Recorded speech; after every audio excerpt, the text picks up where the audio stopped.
Hello दोस्तों, नमस्कार, जय हिंद और आप सभी लोगों का बहुत बहुत स्वागत है आपके अपने इस पैरामेडिकल के number 1 YouTube channel total learning पर।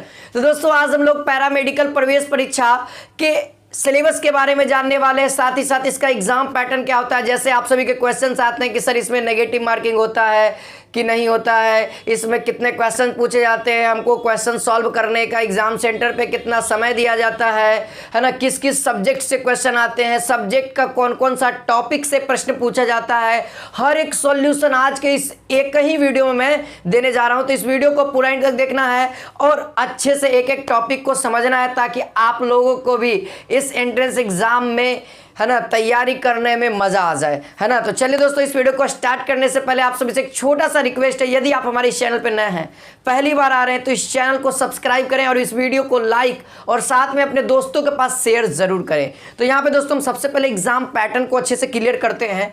तो एग्जाम पैटर्न क्या होता है, तो एग्जाम पैटर्न में दोस्तों आपका जो प्रश्न आते हैं वो आते सबसे पहला आपके एग्जाम में जो प्रश्न पत्र मिलेगा उसमें दोस्तों सबसे पहला साइंस रहेगा। और साइंस में भी 3 कैटेगरी है दोस्तों। पहला आपको जो दिखेगा वो केमिस्ट्री दिखेगा जिसमें कभी 7 कभी 8 क्वेश्चन आते हैं। दूसरा दोस्तों आपको बायोलॉजी दिखेगा और तीसरा आपको फिजिक्स दिखेगा। बायोलॉजी का 10 क्वेश्चन एकदम मिनिमम है सर, फिक्स है 10 क्वेश्चन आपका बायोलॉजी में रहेगा। तो साइंस में सबसे ज्यादा जो क्वेश्चन होते हैं ना वो बायोलॉजी से ही होते हैं, है ना। और ये जो आपका साइंस होता है दोस्तों 11th 12th बेस्ड होता है, एनसीईआरटी बेस्ड क्वेश्चन आते हैं। और ये सामान्य विज्ञान, ठीक है, सामान्य विज्ञान समझिए जो आप लोग कॉम्पिटिटिव एग्जाम में देते हैं, 25 क्वेश्चन आपके एग्जाम में इससे पूछे जाते हैं। ये पैटर्न मैं समझा रहा हूँ, फिर उसके बाद टॉपिक्स के भी बारे में बात करेंगे, तो वीडियो को पूरा अंत तक देखिएगा। दूसरा टॉपिक है दोस्तों मैथमेटिक्स। और ये जो चैप्टर इसमें जो कौन कौन सा मैथमेटिक्स में क्या पढ़ना है, बहुत सारे बच्चे के मन में होता है 12th पास आउट के साथ 12th का मैथमेटिक्स होगा। नहीं, 12th का मैथमेटिक्स नहीं होता है, अंक गणित होता है, ठीक है। मैंने इसीलिए लिख दिया, इसको अंग्रेजी में अर्थमेटिक भी कहते हैं, ठीक है। जैसे फॉर एग्जांपल प्रतिशत वगैरह सब चीज डिस्क्राइब करूंगा इस वीडियो में। 15 क्वेश्चन मैथमेटिक्स आएंगे, तो मैथमेटिक्स भी आपको रैंक अच्छा दिलाने में बहुत ही मदद मिलेगी। अगला दोस्तों हिंदी।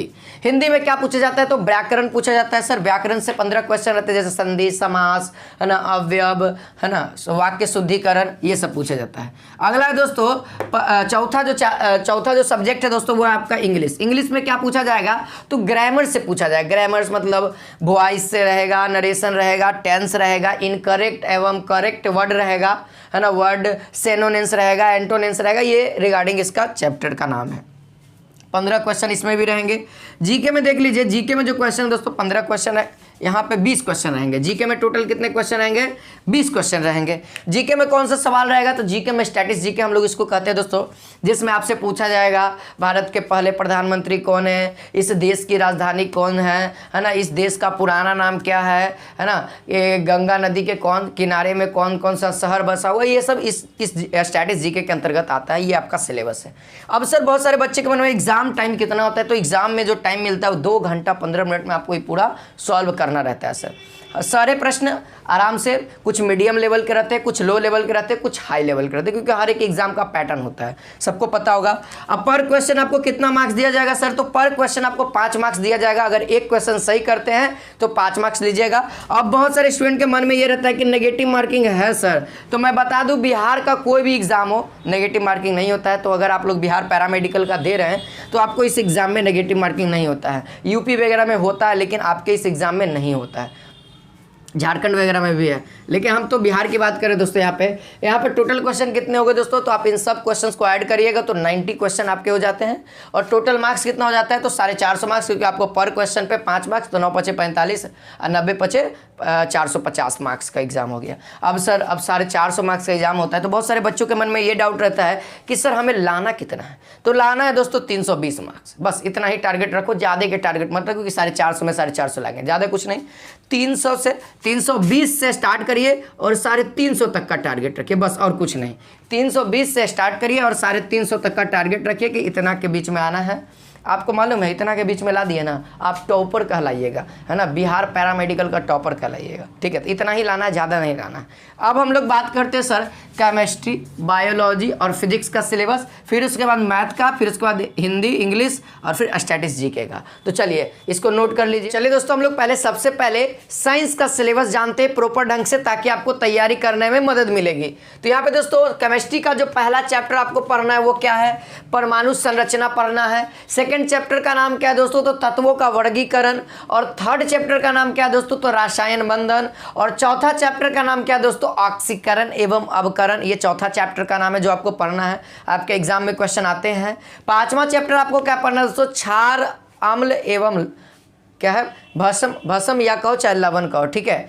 छठा चैप्टर दोस्तों विलयन, यानी कि इसी से ही क्वेश्चन ज़्यादा पूछे जाते हैं, सॉल्यूशन।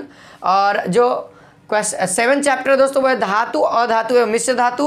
और आठवां जो चैप्टर दोस्तों वह कार्बन एवं उसके यौगिक। सबसे ज़्यादा प्रश्न इससे आते हैं कार्बन, यौगिक या कार्बन का नामकरण के लिए आएगा, है ना, ये चीज़ ध्यान रखना है। और नौवां चैप्टर दोस्तों उत्प्रेरण, ठीक है, उत्प्रेरण से भी क्वेश्चन बन जाते हैं। और फिर बहुलक वाला चैप्टर आपको पढ़ना पड़ेगा, बहुलक जिसमें आते हैं मोनोमर, है ना, ये सब क्वेश्चंस आते हैं कि प्राकृतिक रबर का मोनोमर क्या है, यानी एकलक क्या है। तो वो बहुलक वाला भी चैप्टर आप लोग 10वां नंबर ऐड कर लीजिएगा, 10वां नंबर चैप्टर बहुलक, ठीक है। वो ऐसे कार्बनिक यौगिक में ही आ जाएगा। देखिए बायोलॉजी में क्या पढ़ना है सर, तो बायोलॉजी में आपको जो पढ़ना है दोस्तों वो है पहला चैप्टर आपको पढ़ना है जीवधारियों का वर्गीकरण। जो सजीव है दोस्तों उसका वर्गीकरण। सजीव मतलब कहने का मतलब जो चलते हो फिरते हो, है ना। सजीव तो पेड़ पौधा भी है, लेकिन हम उसको किस में पढ़ेंगे, चैप्टर नंबर 4 वनस्पति विज्ञान में। वनस्पति का पूरा डिवाइड होगा, वो वनस्पति विज्ञान में पढ़ेंगे। इसमें हम लोग जीवों का वर्गीकरण करेंगे कि जीव कितने प्रकार में पाए जाते हैं। अगला जो चैप्टर है दोस्तों वो है कोशिका। फिर उसके बाद जो पढ़ना है दोस्तों अनुवांशिक एवं जैव विकास, है ना, जैव विकास या अनुवांशिक की कहिए, ये चैप्टर आपको पढ़ना है। फिर जो पांचवा चैप्टर आएगा वो है पोषण। और छठा है प्रजनन तंत्र। सातवां है दोस्तों परिसंचरण तंत्र। परिसंचरण तंत्र में मतलब कि हमारे शरीर में काम हो रहा है ना, ब्लड एक तरह से रुधिर के बारे में इसमें पढ़ना है, ब्लड के बारे में पढ़ना है परिसंचरण तंत्र में।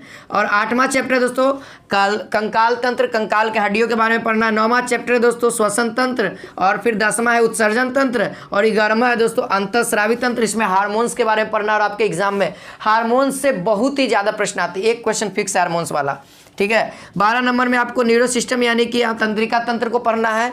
और 13 चैप्टर में आपको प्रजनन तंत्र को पढ़ना है। और 14 चैप्टर में आपको मानव रोग के बारे में पढ़ना है। 14 तो 14 को बायोलॉजी में पढ़ना पड़ेगा, तब जा करके आपको निकलेगा एग्जाम। थोड़ा सा फिजिक्स में देखते हैं, इससे 7 ही क्वेश्चन आते हैं, इससे 10 क्वेश्चन आते हैं। और इससे कभी 7 या कभी उससे 8 ऐसे कर देता है, ठीक है, कभी इससे 8 कर देता है, ठीक है। अभी तक तो 8 ही फिजिक्स से आता है, तो आपके एग्जाम में 8 फिजिक्स से दिख जाएंगे। नॉर्मल सा प्रश्न रहेगा, ज़्यादा टफ रहेगा नहीं। बायोलॉजी का इतना सिलेबस आप इतना कर लेते हैं तो 10 में 10 लग जाएगा सर, इतनी गारंटी है। अगला जो फिजिक्स का हम लोग का पहला जो चैप्टर दोस्तों है मापन एवं विमा। फिर सेकंड जो चैप्टर है बल एवं गति, गति के नियम, है ना, सारा चीज़ इसमें पढ़ लेंगे। जितनी भी गतियां हैं, जैसे एक सरल रेखा में गति होता है, एक समतल में गति होता है, एक प्रक्षेप में गति होता है, तो ये चीज़ आपको जब ये 2 चैप्टर आप पढ़ लीजिएगा ना तो हर एक गति आपको कंप्लीट हो जाएगा। गुरुत्वाकर्षण में ही और भी कुछ होते हैं, जैसे सरल आवर्त गति, तो उसमें ग्रेविटी लगता है, तो जब तक गुरुत्वाकर्षण नहीं पड़ेगा तो कैसे पता लगेगा। हाँ, तो इसीलिए मैंने साथ में लिख दिया सीरीज बाय सीरीज। और फिर चौथा है दोस्तों, ये सबसे अलग है, कार्य ऊर्जा शक्ति, ये भी पढ़ना है ना। 5वां है दोस्तों तरंग के बारे में हम लोग सीखेंगे, है ना, वेव्स के बारे में सीखेंगे। वेव से आपके एग्जाम में क्वेश्चन पूछ दिया जाता है ना, कहते हैं ना कि तरंग का कालांतर कितना होता है, तो π/2 होता है, 0.5 × π ऐसे होता है, ठीक है। उष्मा के बारे में पढ़ेंगे। उष्मा में मेनली आपको 2 चीज़ पढ़ना है, विशिष्ट उष्मा, गुप्त उष्मा, है ना, ये चीज़ें। फिर जो 7वां चैप्टर है दोस्तों वो है प्रकाश के बारे में पढ़िएगा। प्रकाश का व्यतिकरण, प्रकाश का परावर्तन, अपवर्तन, है ना, प्रकीर्णन। साथ ही साथ दोस्तों आपको प्रकाश के बारे में जितनी भी जानकारियां हैं सारी ले लेनी है, ताकि आपके एग्जाम में एक भी क्वेश्चन ना छूटे। 8 नंबर चैप्टर है स्थिर वैद्युत की। स्थिर वैद्युत की मतलब स्थित आवेश के बारे में पढ़ना है, गॉस का प्रमेय, ये सब स्थिर वैद्युत की में आता है, जो 12th क्लास में आपको पढ़ना था।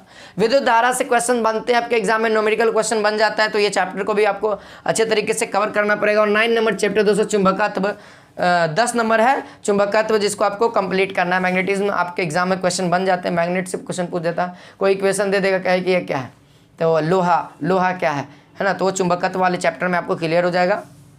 अब हम लोग बात करते हैं दोस्तों, इसमें एक और चैप्टर आ जाता है आधुनिक फिजिक्स, है ना। जैसे आधुनिक फिजिक्स का कहने का मतलब नाभिक के बारे में पढ़ना है, तो वो सारा चीज़ आपको केमिस्ट्री में भी पढ़ना है, ठीक है, तो वो केमिस्ट्री से क्लियर हो जाएगा वो चैप्टर। उम्मीद है ये आपका साइंस का रहा। अब हम लोग दोस्तों मैथ का सिलेबस देखते हैं और ही साथ हिंदी का सिलेबस देखते हैं। चलिए, तो अब हम लोग मैथमेटिक्स और हिंदी के सिलेबस को सीखते हैं कि आपके मैथमेटिक्स में क्या सिलेबस है। तो मैथमेटिक्स में जो पहला चैप्टर है संख्या पद्धति से आपका एग्जाम में पूछा जाएगा। संख्या पद्धति क्या होती है, तो अभाज्य संख्या से देखते हैं, हाल फिलहाल में क्वेश्चन आया, 2 बार पूछा गया, 2019 में भी पूछा गया था और 2021 में भी पूछा गया है ना। परिमेय संख्या, अपरिमेय संख्या, सारा चीज़ संख्या पद्धति में आ जाता है, उसको जानकारी लेना है। सेकंड चैप्टर का नाम है दोस्तों सरलीकरण, सिंप्लीफिकेशन। इसी में आपको बीजगणित भी आ जाएगा, सिंप्लीफिकेशन में भी बीजगणित आ जाता है। तो ऐसे मैंने इसको अलग से लिख दिया है ताकि आप लोग पढ़ेंगे इसको, ठीक है। सिंप्लीफिकेशन करेंगे, कोई भी बड़ा सा बोर्ड मास होता है जिसको सिंपल करना, भिन्न का जोड़ होता है लंबा चौड़ा वाला, उसको सिंपल में करना, तो वो सरलीकरण कहलाता है। तीसरा चैप्टर दोस्तों वर्गमूल एवं घनमूल पढ़ना है। चौथा चैप्टर दोस्तों अनुपात एवं समानुपात पढ़ना है। और जो 5वां चैप्टर है दोस्तों वो है आपका औसत। और छठा चैप्टर जो आपको पढ़ना है दोस्तों वो है प्रतिशत। 7वां चैप्टर है लाभ और हानि। 8वां चैप्टर दोस्तों साधारण एवं चक्रवृद्धि ब्याज। और यहाँ पे 9वां चैप्टर देख सकते हैं समय एवं काम। और 10वां जो चैप्टर है दोस्तों वो है आपका समय एवं दूरी, है ना। समय एवं काम से एक क्वेश्चन फिक्स है, ठीक है, इससे भी एक क्वेश्चन फिक्स है, मतलब कि लगभग हर एक चैप्टर से आपके एग्जाम में क्वेश्चन देखने को मिलेगा, ठीक है। क्षेत्रफल एवं आयतन से क्वेश्चन आता है, थोड़ा सा घुमा फिरा के आता है, लेकिन फॉर्मूला बेस्ड थोड़ा सा लॉजिकली क्वेश्चन आते हैं जो आप आसानी से हल कर सकते हैं। तो जो 12 चैप्टर है दोस्तों वो है बीजगणित। और जो 13 चैप्टर दोस्तों हम इसको लिख सकते हैं आयु संबंधी प्रश्न, ठीक है। आयु संबंधी प्रश्न जो कि दोस्तों यह कहाँ से रिलेटेड है, वह चैप्टर नंबर 4 से रिलेटेड है, जिसका नाम है अनुपात एवं समानुपात। ये उसी से रिलेटेड क्वेश्चंस यहाँ से पूछे जाते हैं, क्योंकि अनुपात में रहता है तो अनुपात से ही पढ़ लेंगे वहाँ पे। अब आते हैं हिंदी का सिलेबस। हिंदी का सिलेबस में देखिए, है ना, पूरा प्रॉपर इसी वीडियो में दे दूंगा हर एक जानकारी। जो भी दिक्कत होगा कमेंट सेक्शन में बताना, और चैनल पे नए हो तो चैनल को सब्सक्राइब करना और वीडियोस को लाइक जरूर करना दोस्त। यहाँ पे पहला चैप्टर आपको है वर्णमाला, दूसरा चैप्टर आपको वर्तनी। वर्तनी से 2 क्वेश्चन एकदम फिक्स है सर, एक शुद्ध कहेगा एक अशुद्ध कहेगा। नॉर्मल सा शब्द रहता है जो आप लोग डेली वेज में उसको देखते हैं, वो ऐसा शब्द आपके एग्जाम में पूछा जाता है, कोई हार्ड नहीं पूछा जाता है। तो शुद्ध वर्तनी को तो आपको खुद से करना पड़ेगा, ज़्यादा से ज़्यादा शब्दों को देखना पड़ेगा, तब जाकर के क्लियर होगा। तीसरा जो चैप्टर है दोस्तों वो है उपसर्ग एवं प्रत्यय। जब आप उपसर्ग एवं प्रत्यय अच्छे से क्लियर कर लेंगे तो आपको संधि एवं समास ये दोनों क्लियर हो जाएगा। संधि एवं समास, है ना, ये भी पढ़ना है, आपके एग्जाम में क्वेश्चन पूछे जाते हैं। समास से क्वेश्चन पूछा जाता है, संधि से क्वेश्चन पूछा जाता है। लल्लन टॉप सा चैप्टर है दोस्तों। आज जो छठा चैप्टर है वो है शब्द। शब्द में क्या क्या पढ़ना है, तो तत्सम एवं तद्भव शब्द को मेनली रूप से पढ़ना है। जो 7वां चैप्टर है दोस्तों ये थोड़ा सा लंबा है, लेकिन मैंने इसको एक ही को में लिख दिया है, संज्ञा से लेकर अव्यय तक। संज्ञा से लेकर अव्यय तक मतलब संज्ञा के अंतर्गत संज्ञा पढ़ेंगे, सर्वनाम पढ़ेंगे, लिंग पढ़ेंगे, वचन पढ़ेंगे, विशेषण पढ़ेंगे, है ना, ये सारी चीज़ें अव्यय तक पढ़ेंगे, क्रिया काल सारा चीज़ पढ़ लेंगे इसमें, ठीक है। 8 चैप्टर आता है दोस्तों विलोम शब्द। क्या पढ़ना है, विलोम शब्द। और जो 9 चैप्टर है वो है आपका प्रवाची शब्द। और 10वां चैप्टर है दोस्तों मुहावरा। और 11वां चैप्टर आपको लेखक के नाम, यानी लेखक ने कौन सी कहानी, कौन सा किताब, है ना, जो आपके 11th 12th में भी चैप्टर है उसको भी ध्यान में रखिएगा, क्योंकि उससे भी क्वेश्चन आ जाते हैं कि ये चैप्टर किसके द्वारा लिखा गया है। जैसे पंच परमेश्वर था 12th क्लास में, तो वो क्वेश्चन आ सकते हैं, तो ध्यान रखना है आप सभी को। तो हिंदी और मैथ का देख लिए, अब बचा हुआ और भी चीज़ें को देखते हैं। इंग्लिश का देखते हैं और जीके का देख लेते हैं। तो चलिए अब हम लोग इंग्लिश और जीके का सिलेबस देख लेते हैं, ठीक है। देखिए इंग्लिश में आपको क्या क्या पढ़ना है, 15 क्वेश्चन कहाँ कहाँ से आ सकते हैं। तो यहाँ पे सबसे पहला दोस्तों नाउन एवं जेंडर पढ़ना है, प्रोनाउन। तीसरा चैप्टर नंबर, चौथा चैप्टर एडजेक्टिव, 5वां चैप्टर आपका है एडवर्ब, छठा चैप्टर है 5वां चैप्टर वर्ब और छठा चैप्टर एडवर्ब, 7वां चैप्टर दोस्तों प्रीपोजिशन और 8वां चैप्टर कंजक्शन, ठीक है। आप इन दोनों को एक साथ भी पढ़ सकते हो। और 9वां चैप्टर में दोस्तों टेंस, वॉइस और नरेशन। अगर आप टेंस कंप्लीट करते हो तो जस्ट उसी का सिमिलर है वॉइस और उसी का सिमिलर है नरेशन, है ना, यानी कि टेंस के रिलेटेड है, तो इसको आप लोग आसानी से कंप्लीट कर सकते हैं एक साथ। 10वां चैप्टर आपका दोस्तों सिंटैक्स और 11वां चैप्टर है आर्टिकल, ठीक है। इस सबसे आपके एग्जाम में टॉपिक से प्रश्न पूछे जाते हैं। 12वां चैप्टर सिनोनिम्स और 13वां चैप्टर एंटोनिम्स। ये जो टॉपिक्स है ना, इन दोनों से क्वेश्चन बनते हैं। तो ये सर एक तरह से कह सकते हैं विलोम शब्द और पर्यायवाची शब्द है, तो इसका तो कोई लिमिट नहीं है कि कौन वाला आएगा, तो आपको पूरे अच्छे तरीके से इसको पढ़ना पड़ेगा। Correct word spilt, correct spilt word, है ना, यानी कि आपको गलत वर्ड रहेगा, उसको सेंटेंस गलत रहेगा उसको चुनने के लिए रहेगा। और दोस्तों 15 नंबर चैप्टर में है young one of animal, young one of animal, इससे क्वेश्चन पूछे जाएंगे कि किस जानवर के किस बच्चे का नाम क्या है। और इसमें दोस्तों वर्ड के साथ साथ आप सेंटेंस भी ले लीजिएगा, ठीक है, वर्ड के साथ साथ सेंटेंस भी ले, क्योंकि सेंटेंस और सेंटेंस कहाँ से क्लियर होगा, तो कभी आपको टेंस में लफड़ा करेगा, है ना, कभी टेंस में लफड़ा करेगा, है ना, हर एक चीज़ आपको विशाल सर के द्वारा बेहतरीन इंग्लिश समझाया गया। ये विशाल सर का ही सिलेबस है जो मैं आप सभी के सामने प्रस्तुत कर रहा हूँ, ठीक है। वो इंग्लिश पढ़ा रहे हैं सर, केमिस्ट्री पढ़ाते हैं, बहुत अच्छा तगड़ा पढ़ाते हैं। यहाँ देखिए अगला जो जीके का सिलेबस दोस्तों, मेनली मैंने लिखा है, जीके का कोई सिलेबस नहीं है, मेनली मैंने लिख दिया है जो आपके एग्जाम में पूछा जाता है। आपको इसको कवर करने के लिए दोस्तों लूसेंट का आप विविध पढ़ लेना है, ठीक है, लूसेंट का विविध वाला पढ़िएगा और साथ ही साथ दोस्तों इतिहास पढ़ लीजिएगा, ठीक है। तो जो पहला जो टॉपिक है वो है नदियों के किनारे देश एवं शहर, भारत के शहर के बारे में। जैसे हाल ही 2021 में क्वेश्चन पूछा हुआ था, अयोध्या किस नदी के किनारे, तो भारत का एक फेमस शहर है जो कि सरयू नदी के किनारे है। तो इस तरीके से शहर का, देश का नाम पूछता है, देश की राजधानी, है ना, देश की राजधानी और राज्य की राजधानी भी याद कर लीजिएगा, इसके साथ करेंसी याद कर लीजिएगा, देश वाला, ठीक है, मुद्रा। अगला जो चैप्टर है दोस्तों, ये 2 साल से पूछा जा रहा है लगातार एकदम, है ना, 2020 में पूछा, 2021 में पूछा, अब 2022 में भी पूछ सकता है। पुराना नाम, नया नाम, है ना, ये देखिएगा देश एवं शहर दोनों का नाम, है ना, जैसे वाराणसी, बनारस, है ना, ये सब नया नाम पुराना नाम है। और देश का भी नाम होता है ना, जापान का वगैरह का, ये सभी का, ठीक है। भारत का पुराना नाम क्या है, आर्यभट्ट है। बहुत तरह तरह के नाम होते हैं, सबका अलग अलग होता है, ठीक है। थाईलैंड का क्या होता है, सियाम होता है। ये सब चीज़ याद रखने वाली चीज़ है। भारतीय आंदोलन को पढ़ लीजिएगा, इससे क्वेश्चन आपके एग्जाम में बनते हैं, है ना, जो भी आंदोलन है, हर साल आंदोलन से क्वेश्चन आते हैं।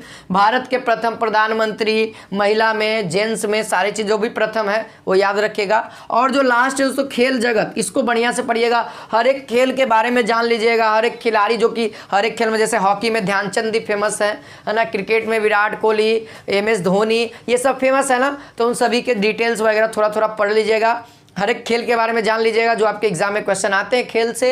हर साल एगो क्वेश्चन खेल से आता है, हर साल एगो नया पुराना वाला से आ जाएगा, ये इससे आ जाएगा। तो कुछ कुछ क्वेश्चन एकदम पार्टिकुलर एकदम पूछे ही जाते हैं। और इसको जीके को पूरा तरीके से कवर करने के लिए लूसेंट का इतिहास पढ़िएगा और विविध वाला जो भी चैप्टर्स है वो पढ़ लीजिएगा, कंप्लीट हो जाएगा। उम्मीद है ये सिलेबस आप सभी को अच्छा लगा होगा, है ना। तो फिर मिलते हैं दोस्तों नेक्स्ट वीडियो में नेक्स्ट इंपॉर्टेंट टॉपिक के साथ। तो आज के लिए इतना ही रखते हैं, फिर मिलते हैं। अगर चैनल को अभी तक से सब्सक्राइब नहीं किया, वीडियोस को लाइक नहीं किया, तो यार प्लीज यार चैनल को सब्सक्राइब और वीडियोस को लाइक करिए। मिलते हैं नेक्स्ट वीडियो में। जय हिंद, जय भारत।